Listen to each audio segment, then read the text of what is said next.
Welcome back to my channel. I'm glad to see you're here. Today is a very special video. Recently, I went to the movies to watch a movie, obviously, and I decided to get tickets to see Sound of Freedom.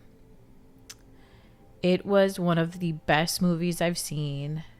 And you know, a lot of people don't like watching Christian-based movies because sometimes, and I grew up in a Christian household, sometimes Christian movies can be like very cheesy. Like the way they make their script, the music, how people talk seems super forced, and the music seems very cheesy, and it doesn't leave room for real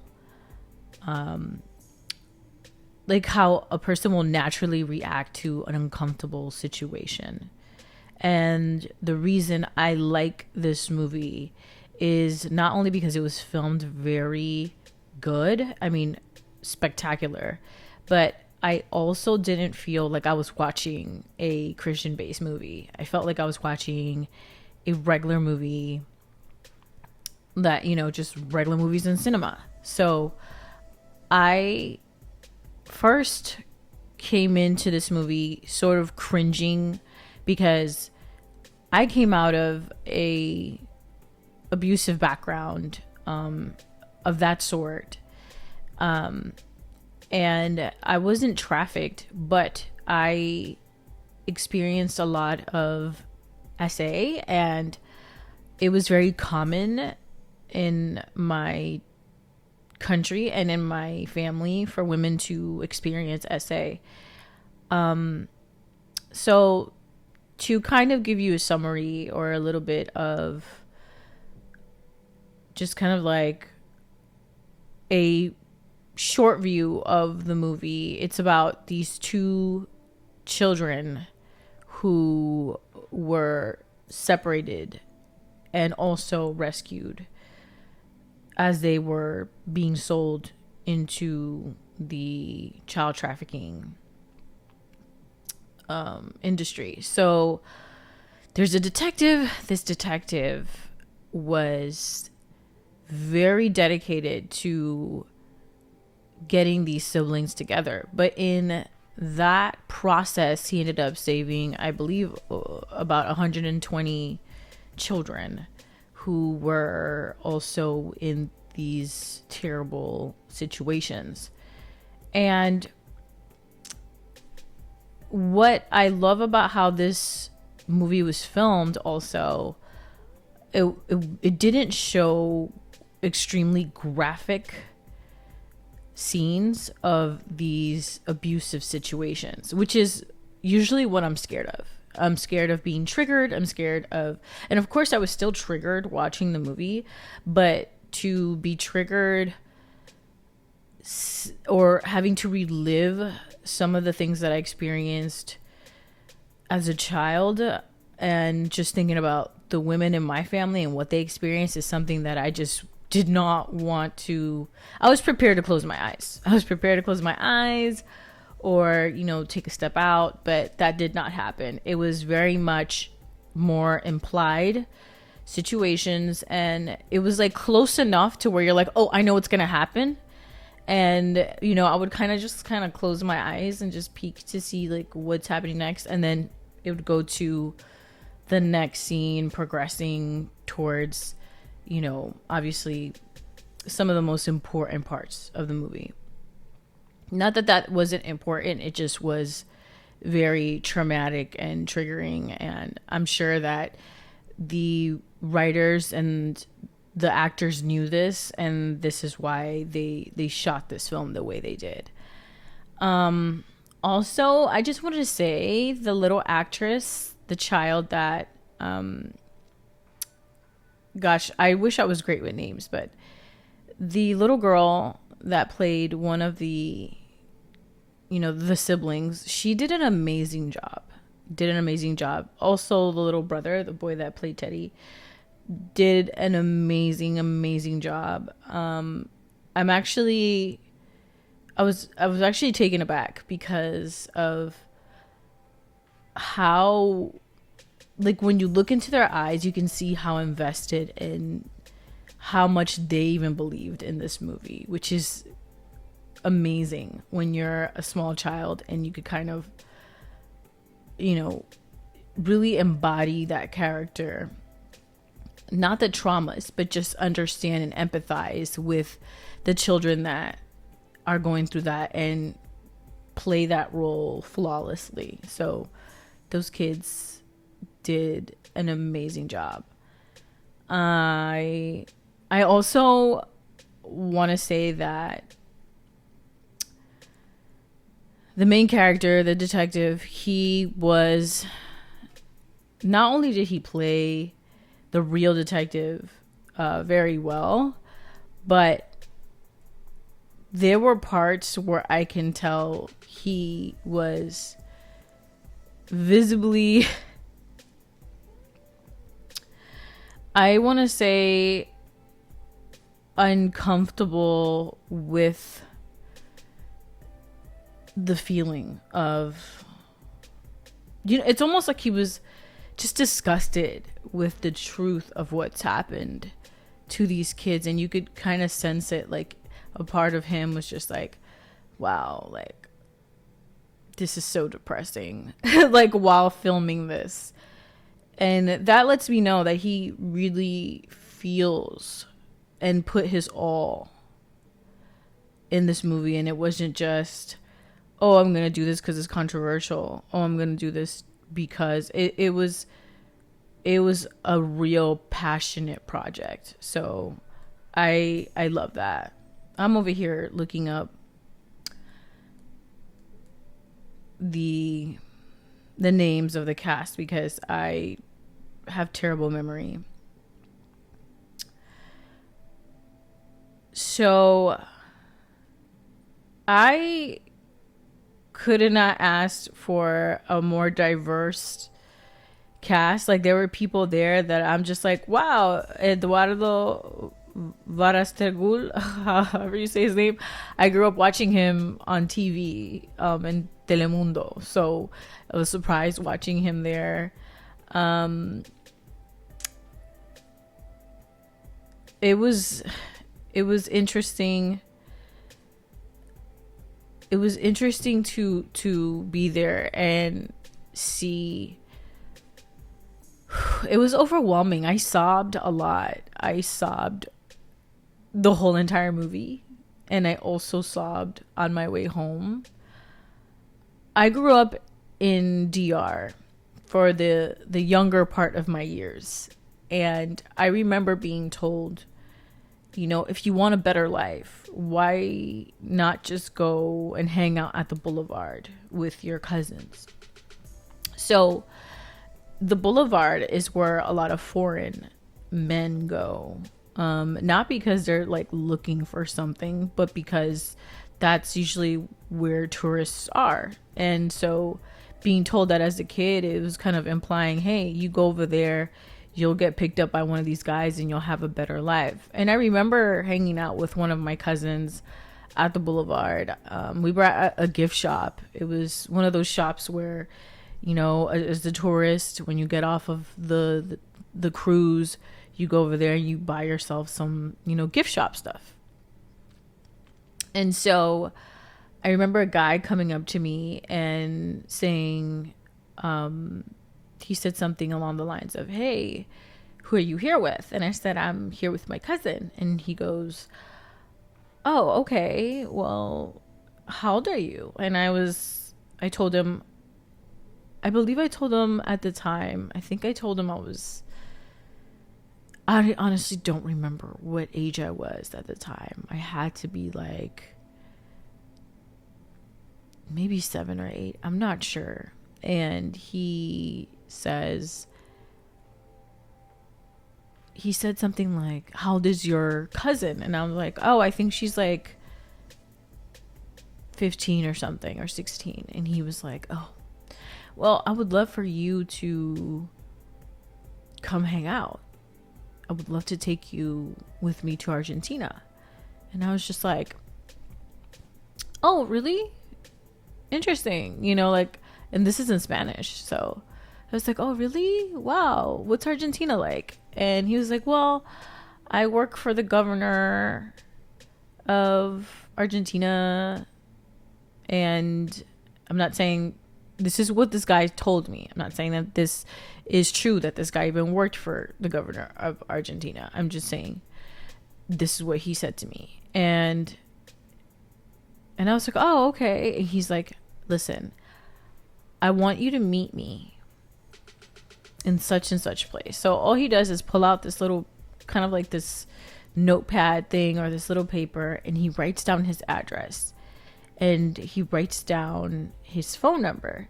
But he wrote it in a way where I think I couldn't really read it. I don't know why I just couldn't read it, or maybe it was a long distance number, so I couldn't just call it from my phone. Like, you needed a calling card in order to call this number.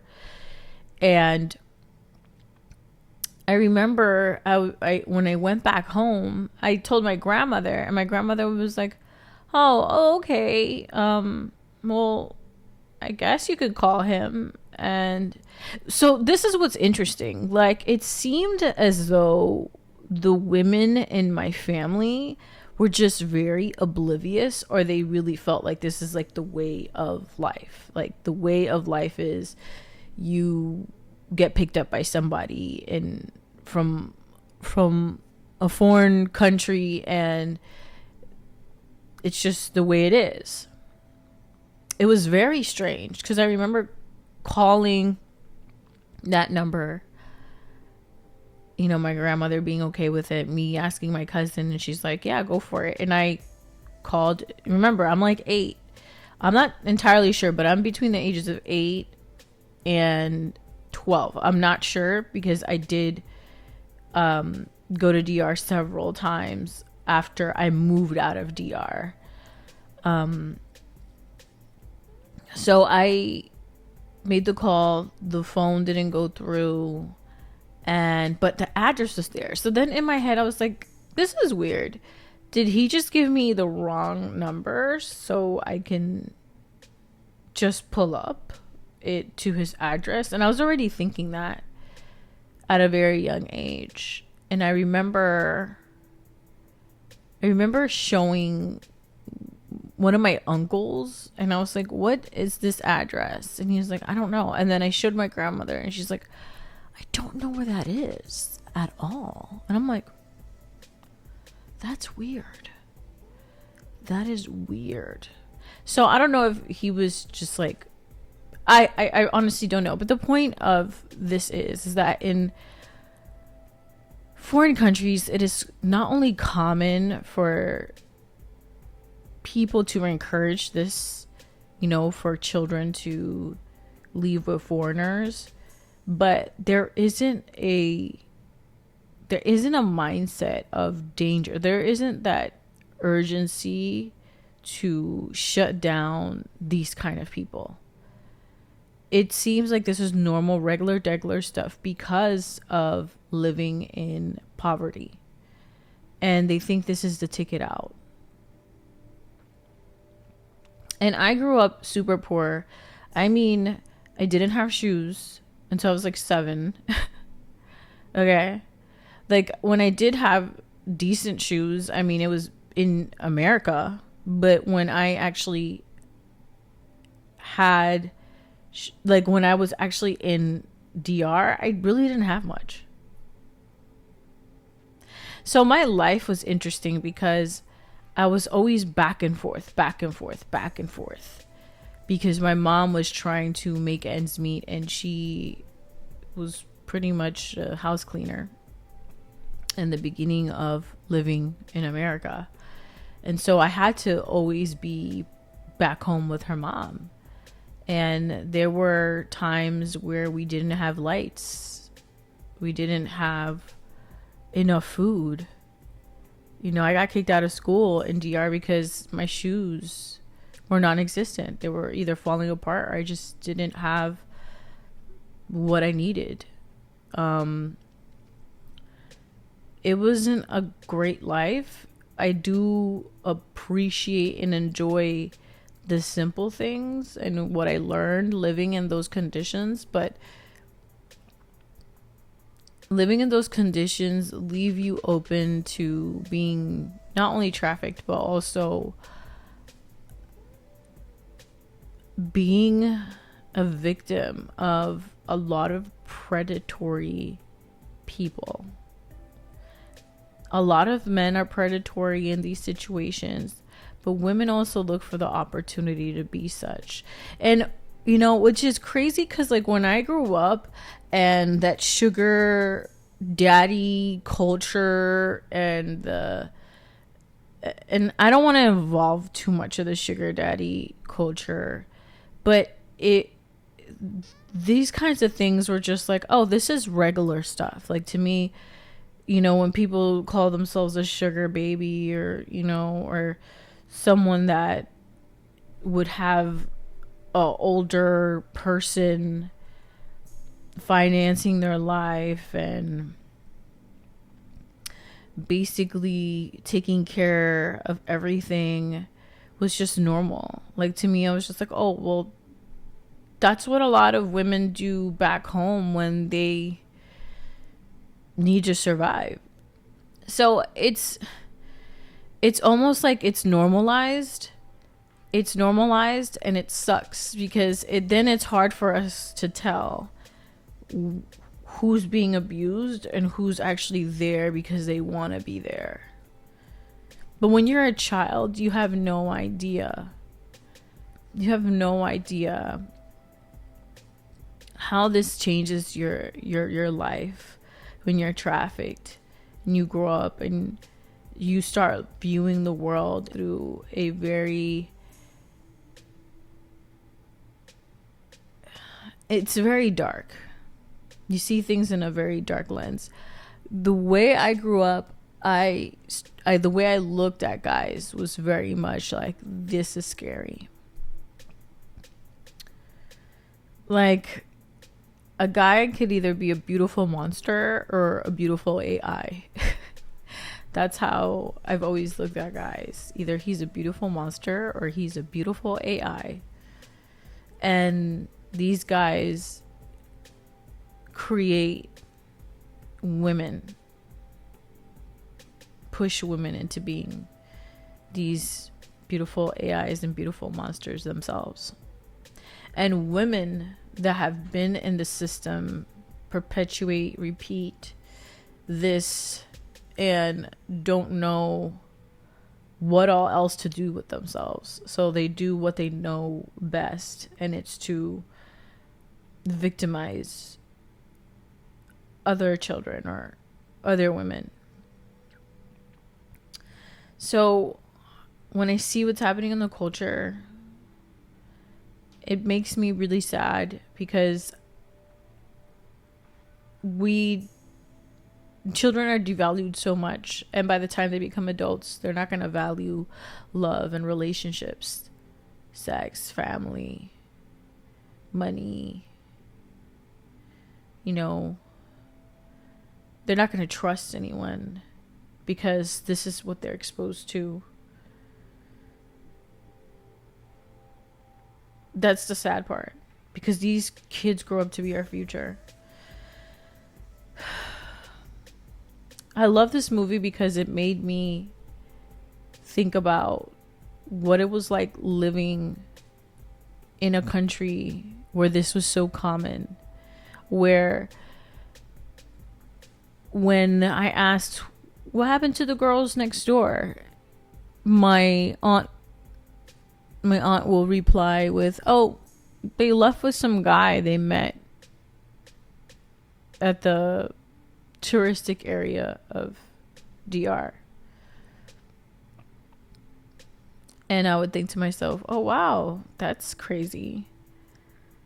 And they'll come back sometimes, and they'll have children, you know, mixed race babies with some German guy, some Russian guy, or some French guy, or some white American guy.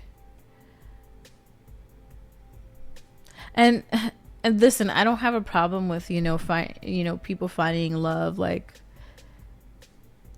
the show, what's that show called? 90 Day Fiance. When you meet someone in a foreign country and you guys have a few days or a couple months until you guys get married, I'm okay with that. But what I'm saying is, these guys that come in and these women that plan on finding a way out, either through using and victimizing a child or through using and victimizing themselves. It's sad, and it really does change the view of love. I mean, to me, you have to completely disassociate yourself in order to completely follow through. And me, as a person that has been victimized and also has victimized themselves, I know what it's like to be in situations where you want out and you want to be in a safe, secure space, but everyone around you is about that life. Everybody around you is okie doking this kind of stuff. So, in ending, I just want you guys to watch that movie. It's very good. It's really good. 10 out of 10. You don't have to worry about being insanely triggered. They have that very much under control. And show your support. It is for our children. It is for our baby siblings. It is for our newborns. It is for the kids in our lives that we love, our god kids, our cousins. It's for the kids in school. It's for the kids you see at the park. It's for the kids. And I think that when we see how much this is affecting our lives, we'll even look at pornography differently, because a lot of kids that are put into pornography grow up and they come into the world with a different lens of how we view the world. Like, they look at us like, oh, you guys are so naive. You guys sit here and watch these movies. You laugh at these really weird jokes. You guys celebrate the most strangest people that abuse kids. And then you want people like us who've been victimized to turn around and have your back when shit hits the fan for you. I don't think so. That's why there's a lot of darkness in this world, because the people that have been victimized, they won't say they were victimized. They'll just let you get victimized. They'll just let you get hurt because you let them get hurt. And no, that's not right, but they feel like it's fair. And I feel like if you could walk outside or live your life without fighting these kinds of injustices, you cannot be mad when these injustices happen to you and your family and nobody does anything about it. So that's all I have for this video. And don't forget to like, comment, share, subscribe, and I'm out of here.